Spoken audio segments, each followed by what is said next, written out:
अस्मिता काटकर आत्महत्ये प्रकरणामध्ये 4 आरोपी जे आहेत ते सध्या पोलीस कस्टडीमध्ये आहेत. त्यांची मुलीची जी आई आहे ती या केसमध्ये फिर्यादी आहे.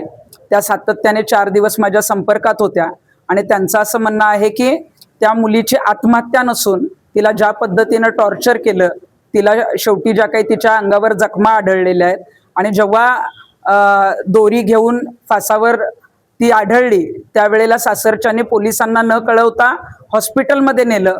कुणालाही कसलाही निरोप दिला नाही, माहेरच्यांना निरोप दिला नाही.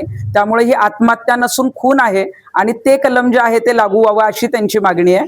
आणि या प्रकरणामध्ये राजारामपुरी पोलीस स्टेशनला आता मी ज्यांच्याकडे तपास आहे त्यांच्याशी भेटले, त्यांच्याशी चर्चा केली.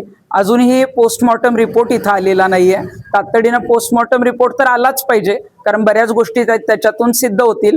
पण अशी जी काही प्रकरणं आहेत, आज एक अस्मिता गेली, दुसरी अस्मिता जी आहे ती दुसऱ्यांच्या घरी असं जर काही होत असेल तर तिचा जीव गेला नाही पाहिजे. यासाठी अशा प्रकरणांमध्ये लवकर शिक्षा होत नाही, न्याय मिळत नाही. पोलीस जे आहेत ते तातडीनं तपास करत नाहीत आणि म्हणूनच पोलिसांकडे आम्ही मागणी केलेली आहे की अस्मिता काटकर यांचं जे प्रकरण आहे हे तातडीनं फास्ट ट्रॅक कोर्टामध्ये आहे ते चालवण्यात यावं. याच्यामध्ये विशेष सरकारी वकिलाची नेमणूक करण्यात यावी.